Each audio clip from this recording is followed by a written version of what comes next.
I mean, I think I was causing myself to suffer for being too hard on myself. I think not celebrating wins, not appreciating all of the growth that I do have. I want to be able to show up in all of the areas of my life happy. If you want to live life on your own terms, got to be willing to crash and burn.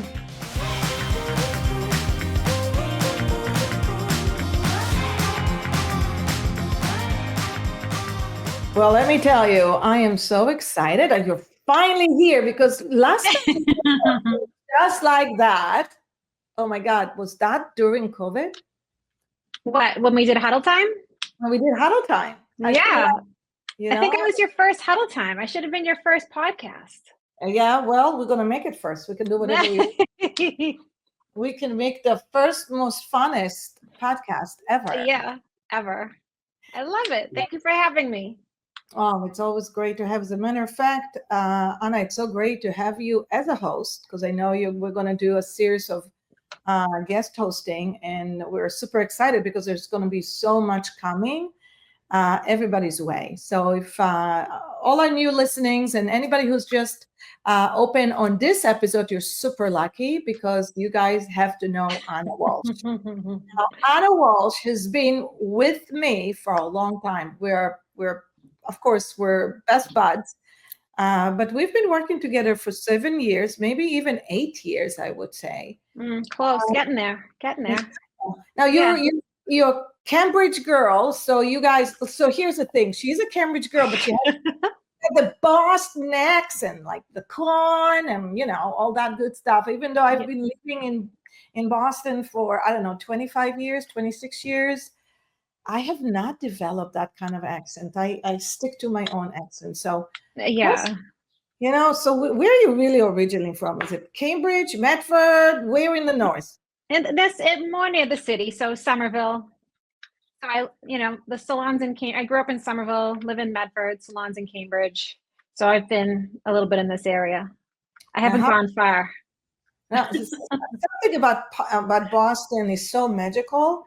I've lived in so many places in the United States, and of course, I'm from Israel and originally, and I've been traveling everywhere. I mean, just got back from 4 weeks in Vietnam, 2 weeks in Thailand. But there's magic in Boston. I think that's my favorite place to live.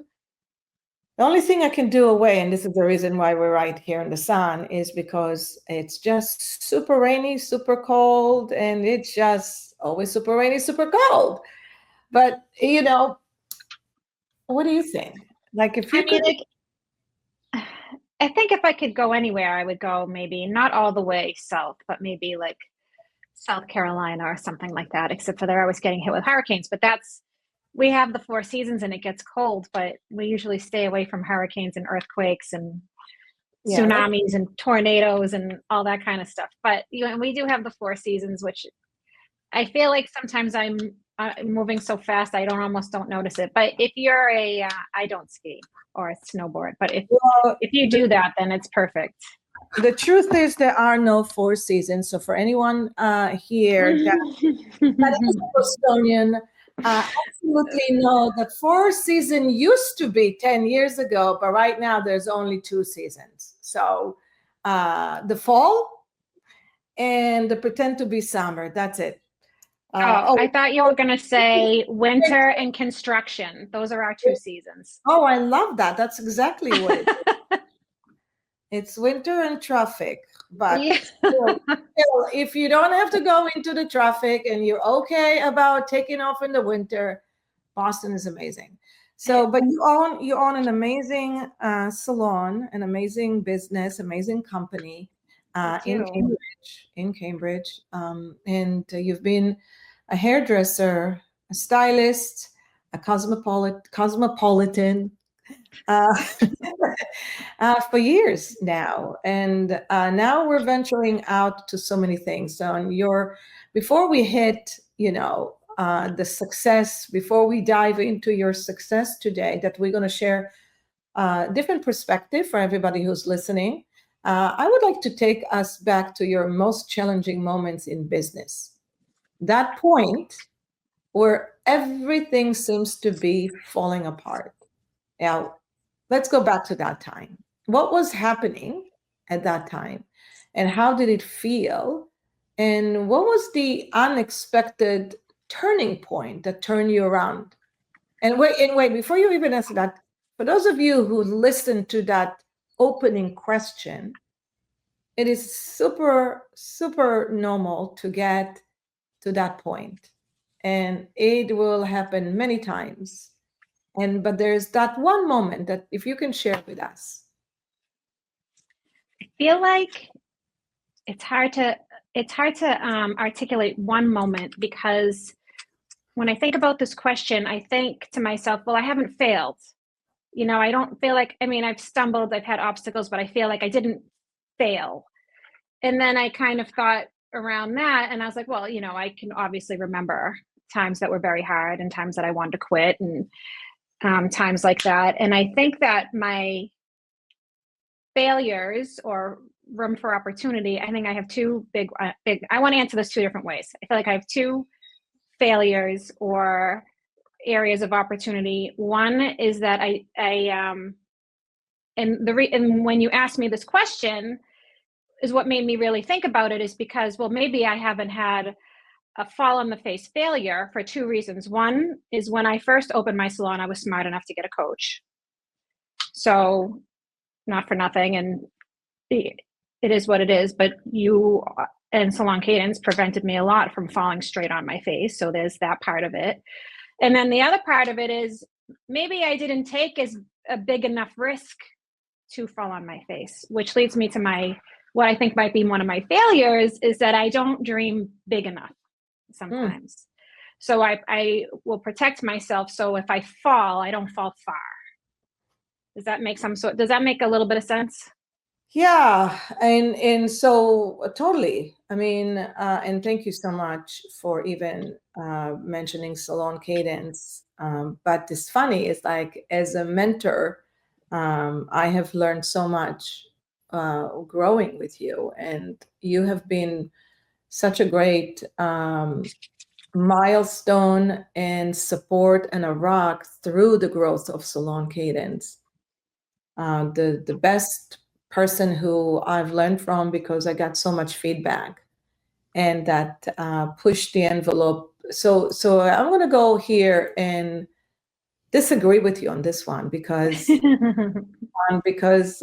you said you don't dream big enough, and I say, because I listen to you, I dream big, but you show me the way.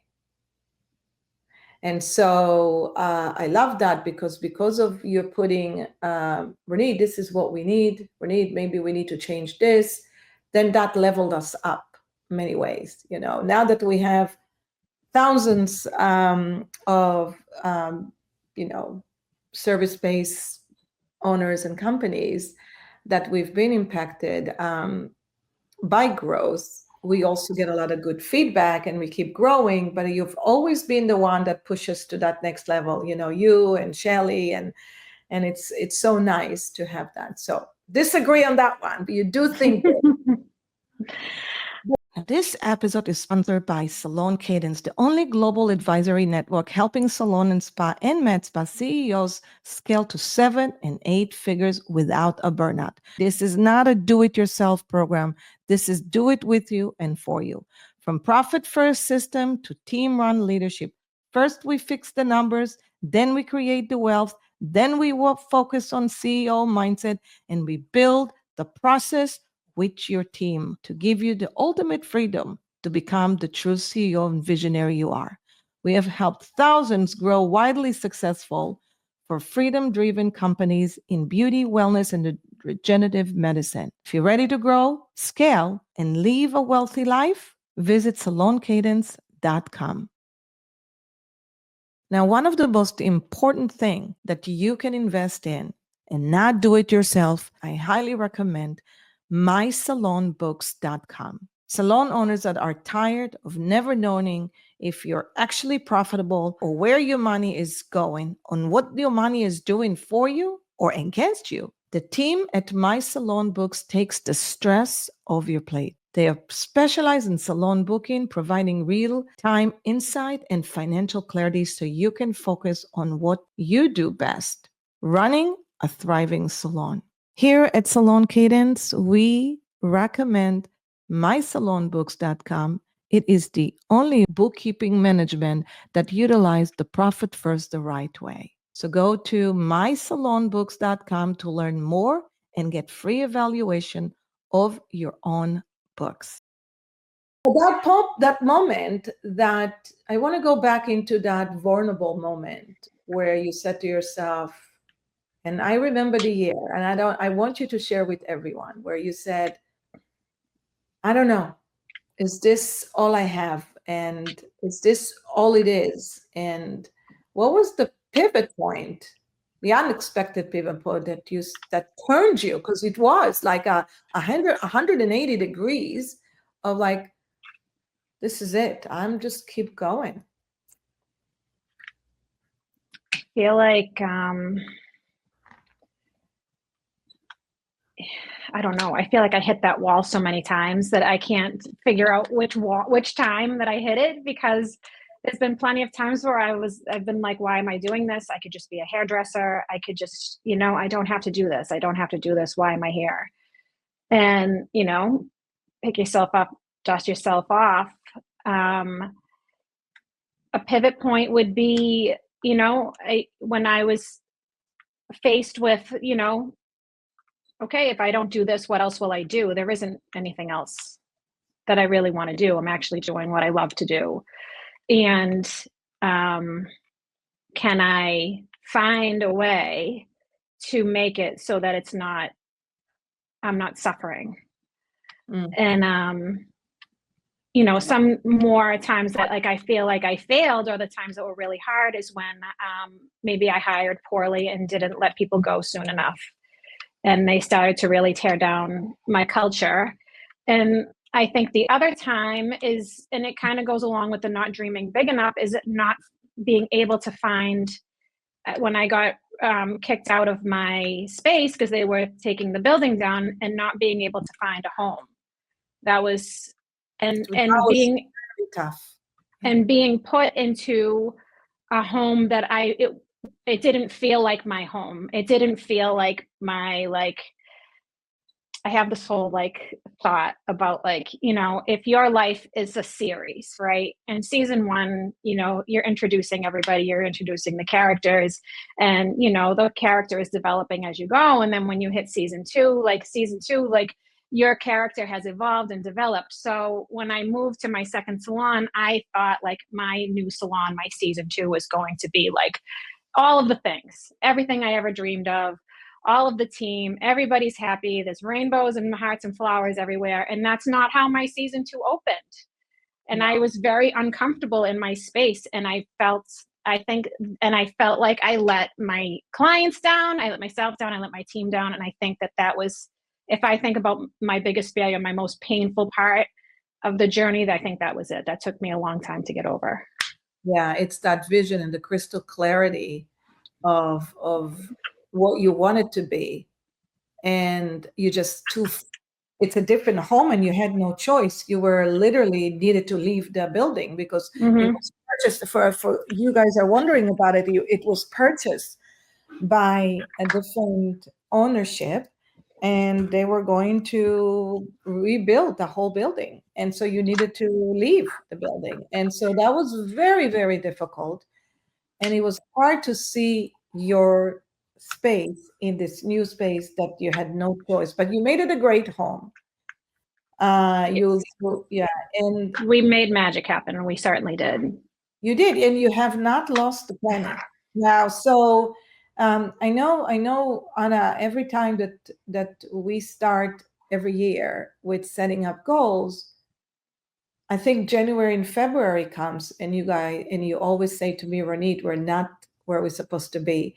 We were not making the sales that I want. And every time we look at the numbers, it's like, well, what are you talking about? You're just ahead of what you were last year. So it's a feeling that we get, and we do get it. It's difficult to, not to give us grace. And many see your success today. So when people look at your success, and you're a mentor at Salon Cadence, you're a great mentor at your team, your successes such as you retain your employee tremendously. They love working there.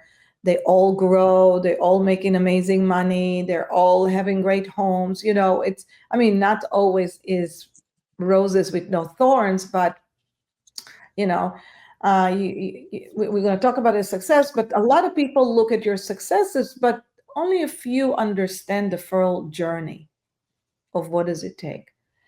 And I'd love for us to talk about to everybody out there and share,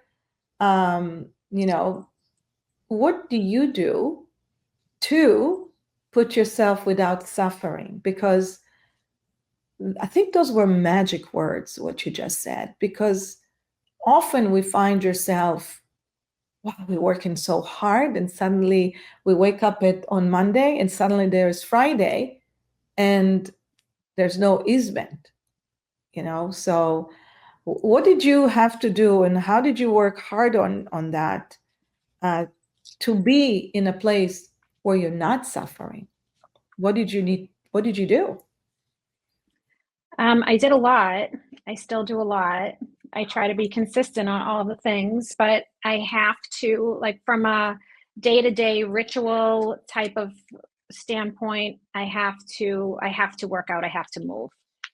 That's always been part of my life, since I was in my 20s. So like, I know that I have to have that.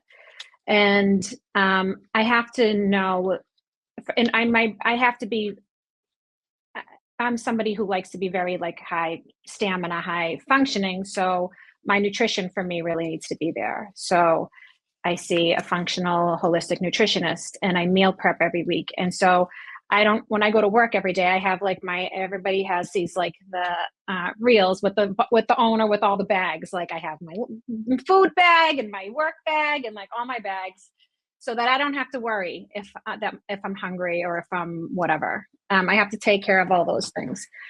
And then more recently, and this is a battle, not a battle, but consistency is a little bit of a battle, but the meditation has really, really, really, really helped me. Yeah. In the past year and a half-ish, that's been a huge game changer. With this podcast, or our show, it's Living a Profitable Life show, we're going to bring you so many great guests and lessons and teachings. So it's really is wonderful to have our partners, sponsors that helping us make this possible for everyone. But it is you who are going to make us better. So I'm asking you to always comment and let me know, how was this episode? Was it helpful? What else would you like to learn? What else would you like to see? It's predicted within the next few years, this industry, this beautiful beauty industry around the world, is going to be growing by 8 to 10% incremental. That means opportunities to grow, to develop, to anything you want to be in this world.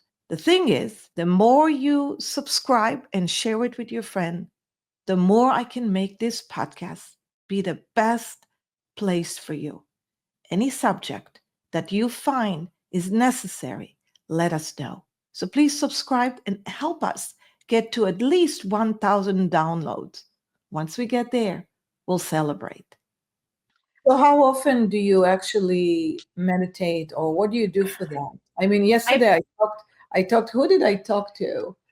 I think it was Andy. And I said, I did an hour meditation today. She goes like, are you kidding me? I can't even do, it was my sister. She goes, are you kidding me? I can't even do 2 minutes. And I said, well, I didn't sit and meditate. I said, I did movement meditation. For me, going to yoga and do 20 minutes before meditation, that is meditation. Mm-hmm. So she said, well, I guess I run is my meditation. So what do you do as far as meditation routine? Well, I do agree with that. Like, for example, if I take like hot yoga, there is nothing else that you can think about other than what you're doing in hot yoga. So I agree, when you take a class like that, or even if it's not hot, like you have to be focused. And I lift heavy, like I strength train, like I don't want to say I power lift, but I try. And that you can't think about anything else because you have to be really solid. However, I've been probably, I want to say 5 days a week, I do a 20 to 30 minute sit down, eyes closed meditation. And that has really helped. And constantly working on the mindset that like, this could also be fun. Like constantly, like you do not have to suffer. This does not have to be fun. And, or like, how can I make this the life that I want to live? Because, you know, you don't know, everybody knows that you don't know. And I want to be able to show up in all of the areas of my life happy. I want to show up for my team happy. I want to show up for you happy. I want to show up for my husband happy. And I want to, the mark I leave on the world, I don't want to be suffering through it. I want to try to enjoy it as much as I can. So that mindset and I have to work on that through the meditation has helped me a lot. What else goes into it, into that meditation? I mean, literally, is it, and what else goes into like really not suffering? So what did you find out that working through everything is causing you to suffer? And what did you do? And what did you need to do to change that? You can just keep talking. I'm just getting my charge. Yeah. I mean, I think I was causing myself to suffer for being too hard on myself. I think not celebrating wins, not appreciating all of the growth that I do have, focusing too much on the things that I don't have or don't have yet. Not being rigid on other people when other people are who they are. You can't change other people. So meeting people where they are and learning, and this is one of my next big steps, is learning how to get the best out of people and to help people be successful. I think those are the things that I work on that makes it less suffering. Got it. So in that world, if you could have just grabbed Anna 10 years ago, what would you do, or what would you tell her not to do or do in your business and in your life to make the journey easier for somebody like that's starting, this business or going through it for 10 years and still get some suffering moments? I think maybe hiring a manager sooner, like a qualified operations manager sooner would have really helped. Someone who could really take things off my plate. And I think, letting go a little bit more of nobody can do it the same way that I do it, like feeling like you can't, I couldn't let go of my clients, or I couldn't let go of this, or I couldn't, like, I feel like I've grown a lot with that. I feel like I still have things to let go, but I've let go of a lot. But learning how to do that, I think I could have stopped my suffering sooner. And then I think, just making sure that you're surrounding yourself with other people that have also that mindset and that mentality. Because, we all fall, but if you have that person that's, there to like grab you, it's nice. And I think sometimes, like, I have friends that I've had since I was 13 years old and I love them very much, but they can't identify with that the same way. So I have to find other community that knows what that feels like, so yeah, I mean, hopefully that answers your question. But it's like that saying, life is 10% of what happens to you, but 90% of how you actually react to it. Mm-hmm. And so another great saying is, the greatest glory is living lies not in never failing, but in rising every time that we do fail or we do fall on our faces. And I think that's Nelson Mandela. I probably screwed up the whole story of it, but it Yeah, is. but it's there. It's there. But it's there. So the thing is, we all need to know that there are, when you grow a company, and I think that that's something I love to expand on that, because when we grow a company, we enter it as operators, as doers. We just grab into what's easy. I always say that whenever we whenever we have like a problem or a challenge, what we do best is to clean the kitchen, to prep food, to go, if shit hits the fan, and we are on the floor, then we just either go do something that it's very easy for us to do, like let's cut a bob, or let's just blow dry, or let's not do something that could go wrong. And but then we want to grow. I mean, the whole point is, when we start a business, or a company, and run a company, it's that it's not all falling on us, and we can empower others to lead, and we're not the one who are going to make decisions all the time. So we really have to let go other people to make decision. And that actually, that has been part of hard for me, to empower in the beginning, and to not let go, or to let go. And so sometimes I felt like I let go way too much without an order and a structure, or on the other hand, didn't let go enough because of trust issue. It's not going to be good enough, But literally, I want to say something that over the years I've learned, that if you're looking to develop a hybrid as a manager, for example, if you have a statistician that works in the room, and you want them to be part-time managers for you, or part-time front desk for you, or vice versa, in any kind of business, if you are hybriding an operator to management, it will never work. Just never know. What you do is you're developing mini crazy you, running like chicken with no heads. I think that was a good pivot point. Is like, at what point are we going to get this? At what point we're literally going to hire somebody who's better than us, better skills than us, that can actually run and manage the operation, or run and manage the team development, or run and manage the whole marketing, So knowing what you know now, at what stage you feel, as a mentor, that a company has to start developing a full-time management. Well, I mean, you, of course, I want to say, like, as soon as possible.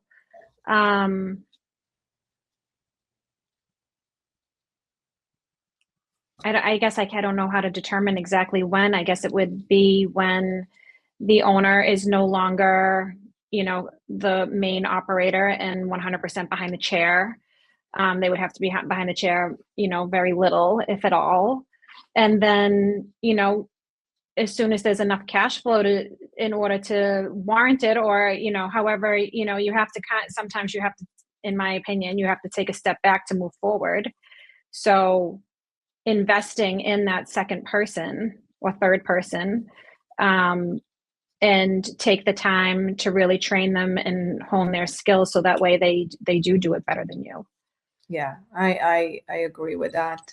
Sometimes you have to invest, because a lot of people are afraid of that. Let's put the money out and invest in that position. So whether it's a 60 to 100K position, but make sure that in 3 months you start seeing return on that investment, keep KPIs on it, and really bring that back. Because, and like you said, taking a step back, maybe cutting a little bit on other things, and invest in that position, because life changes when you finally have a full-time operation manager completely. And what else would you recommend? Like, if you could just name 3 things or actions to do to have I can say a balance, because I don't feel like we can run a balanced life with work, but hormonal, Yeah, life harmony. That's one of our values, is life harmony. You know, when you were asking before what I do, I forgot to mention that I live by the 80-20 rule. So I have to have fun.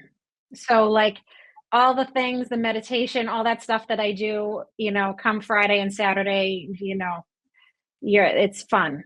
Music, fun, entertainment. I love to like go out and stuff like that. So that has to happen for me to be a normal person. So I'm not good all the time. I'm good 80% of the time, and then I'm bad 20% of the time. Okay. But business wise, I think I was thinking that I totally had a train of thought and I lost it a little bit. It's okay. Can you re-ask me the question? Yeah, like what are the three things, like action and tacticals, that you would like any business there to do? Okay, so I think some other things I would have done differently is, and I find this is, I think, an entrepreneurial type thing for all of us, where our brain kind of goes everywhere. But I think focusing on a different revenue stream that does not require like a technician, you know, like having something, whether it's a class or something digital that you have, or maybe you're selling a membership or something additional that's outside of your regular day-to-day work. I think spending a little bit more time on something like that, I would have told myself sooner. And I would have told myself sooner that you know more than you think you know, so you should take some chances. You know, for example, we had a call recently and we were talking about niches. And I was thinking, we don't have one. We still do, you know, we do everything. We do color, we do cuts, we do extensions, the whole thing. And then it dawned on me that, well, it didn't dawn on me. So someone else told me, they're like, well, don't you razor cut? That no, not everybody does that. And I've been cutting with a razor since I was born. Like I was literally born with a razor in my hand. So it doesn't feel special to me. Yeah. And then I thought, all this time we've been and we taught everybody in the salon how to do a beautiful razor cut. And I'm like, I didn't know that was special. And I could have been utilizing that so long ago. So finding something special that your team or your team does, or your salon does, and put that out there. I mean, if you look at social media, people put all kinds of things out there. They may or may not even be good at it.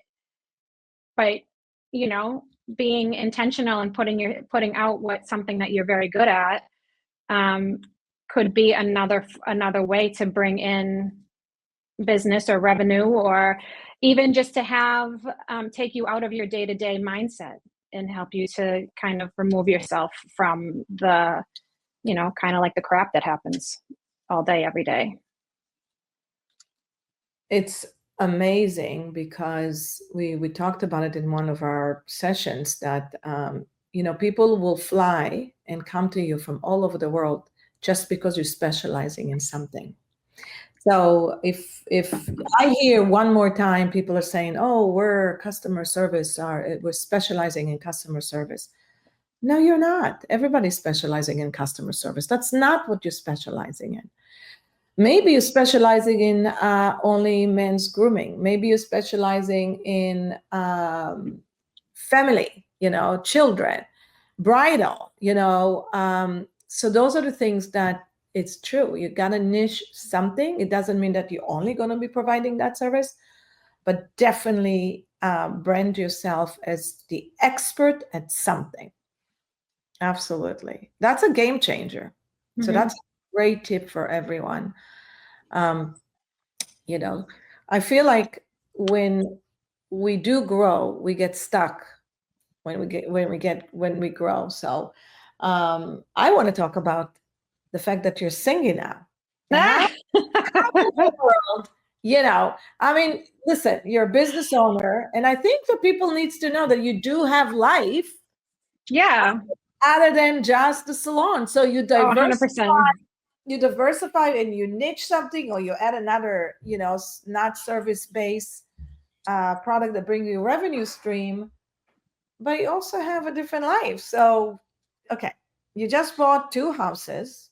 Hmm. You and Colin. Colin is a guitar player. He plays, the hardest rock and roll he can possibly, Yes. right? But you are more of 80s, 90s, our rock and roll music, and now you're singing. So how did you really bring the harmony into life and business and family? I think, I think having the operations manager and the management team gave me a little bit extra space. I think before I couldn't even think about it.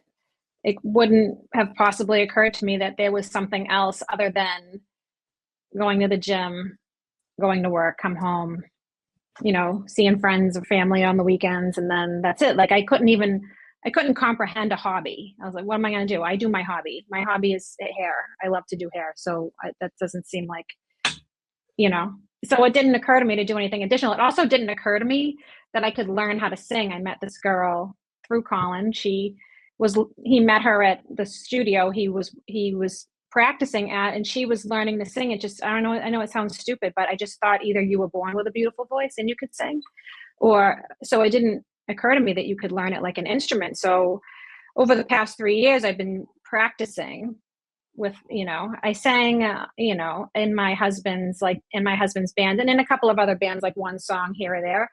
Always, well, not always rock music, but anything from like 70s to today, mostly rock, but some pop.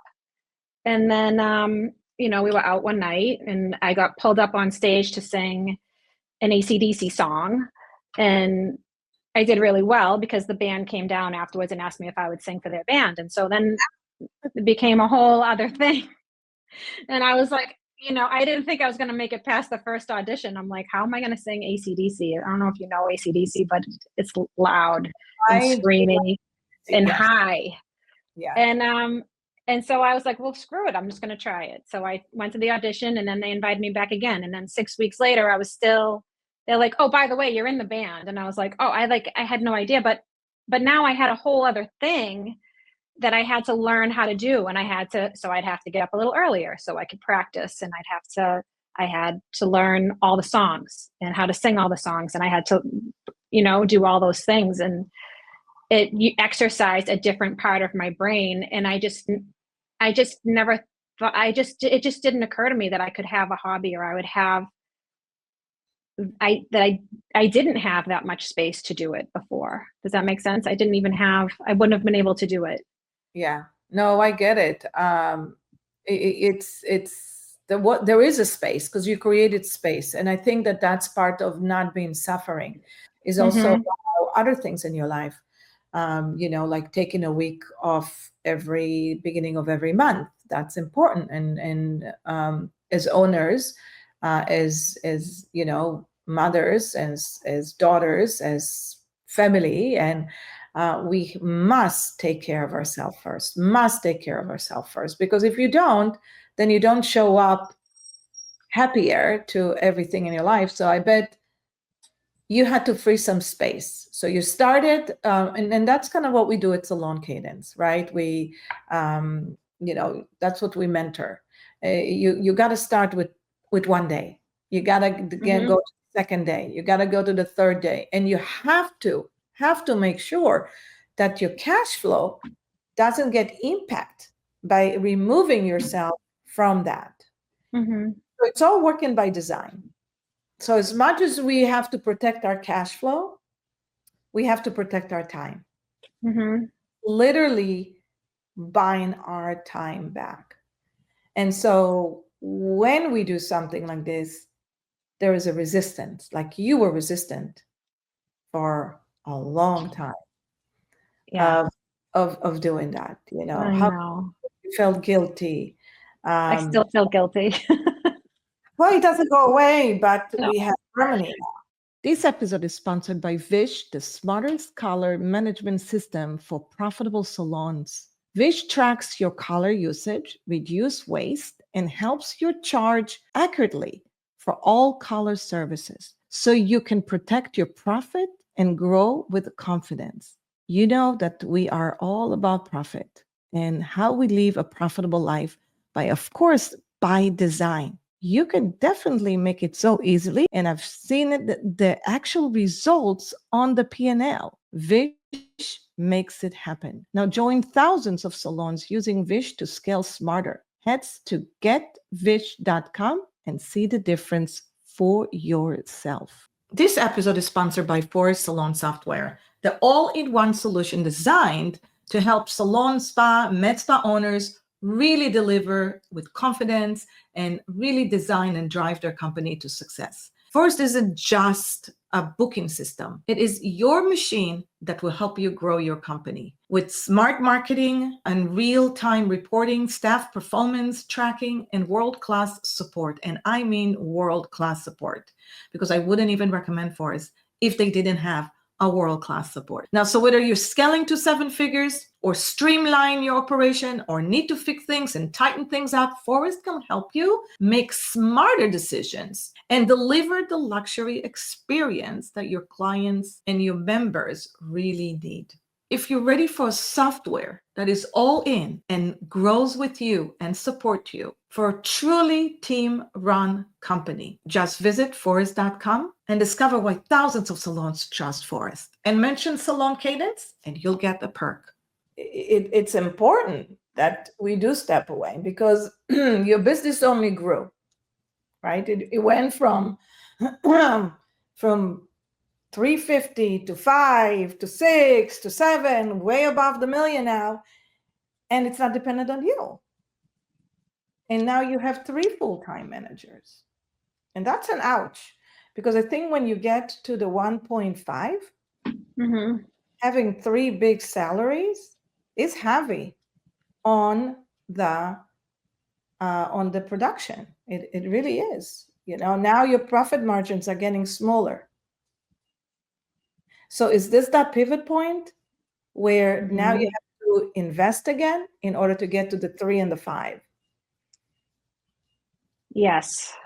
Now we're in the transition again, and the space is tight, and it's great, but because we're getting some really qualified and hiring we've been meeting really, really great stylists, and we're running out of, starting to, like, I want to knock on my head. I feel like I'm afraid to say this out loud. Running out of room a little bit for them. We're like, what are we going to do? Are we going to split shift? How are we going to go to the 3? So looking for more space, and then trying to figure out what that will look like. And how do I empower the management team to take initiative and to take ownership and to lead it with strength and do it better than I would, even if it's in their own way. And or, like, do we teach stylists who maybe want to own their own salon our way, and then maybe they can open another Lola somewhere. That would also make me very happy, to help somebody to do that too. So those are the things that I think about the most. Yeah, and I love it. I think that's obviously the next phase to happen. I think that's encompassed what the author Ken Blanchard always said: none of us is smart as all of us. So it is, and it's like, in order to scale, in order to grow, you need a team. And the team is like investors. They want return on their time and their money. And so we need to be able to grow with them, and we need to be able to empower them to grow, because people really want to progress. So whether it's financially, personally, and professionally, they just want to keep growing. And so if they get to a ceiling, kind of like when you and I get into a ceiling, we're like, man, that's so comfortable. but it's not good enough. I want to go to the next one. Mm-hmm. We all want to go to the next one. So how can we provide more opportunities? And I love that. Well, with that said, Anna, where are we going next? Where are we traveling next? Because I know you're just like me. We travel everywhere. Yeah. Well, in a week or so, or 2 weeks, I'm going to Finland with some friends and my husband. We're going to see Iron Maiden in Finland. Amazing. Yes. And then in August, I'm going with my nieces to Madeira. That's going to be phenomenal. If It's you can gonna be survive insane. the family thing. Yeah. I think this will be, it's only four of us. So it should be okay. Yeah. Yeah. The last time we went to Italy and there was 6 of us, ranging in age from 29 to 85. That was rough. Yeah. Well, That was rough. get ready because we're gonna go do our trip. It's Salon Mhm. of us. We just implemented the $1 million club and small group that we're going to be traveling, and we're going to have a lot of fun. It's this mastermind. So there's coming another trip. So it can't get enough. Wow, that's fun. I know, right? Where are we going to go first?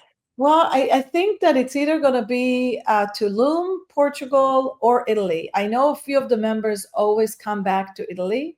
So it might be just we're going to go to Italy, but this time it's not going to be the range of ages from 10 till 90 for sure. All of those places are great. You can't go wrong with those places. Can't go wrong with those. I really want to go to Tulum. But, I'll do Italy. Last year we did 1 month in Italy, so that was fun. Milan is so amazing. I haven't been to Milan. I haven't been north of Rome. Yeah, well, Milan is really great. And then Tuscany is literally a couple hours from there. So this is where my thinking it would be kind of a fun for us to do. So we'll talk about that. So we're coming into our end of this episode, and there's a rapid question that we always finish with.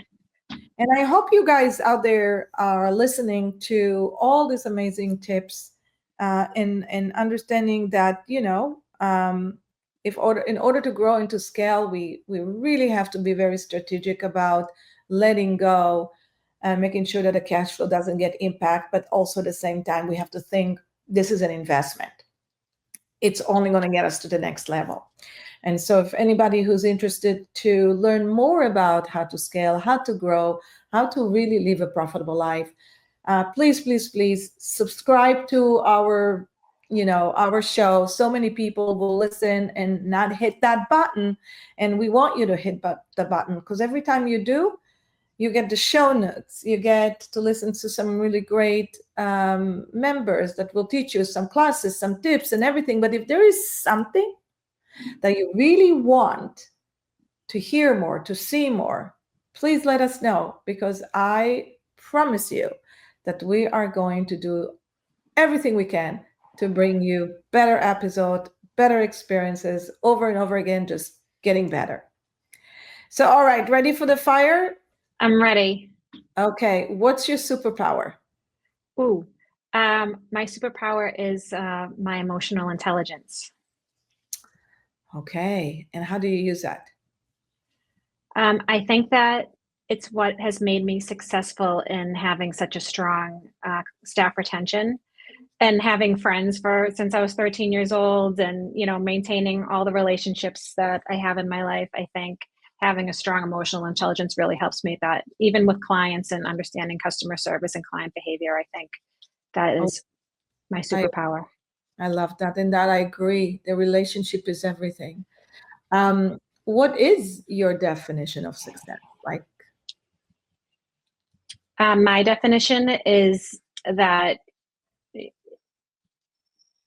you're you're healthy and wealthy, and not necessarily in money, but you're wealthy in your relationships. You're having the things in your life that make you happy, that the reason why you have your business and have your team and run everything is serving what your home life is. But that I walk through the day feeling happy and knowing that I've done the things that I've wanted to do, and also that and very much so that I've helped other people to have something that they want to do. And hopefully that will be, when I'm lying at the end, I hope that I will know that I impacted somebody in a positive way. I love that. And if you had a billboard, big billboard anywhere, what would it say?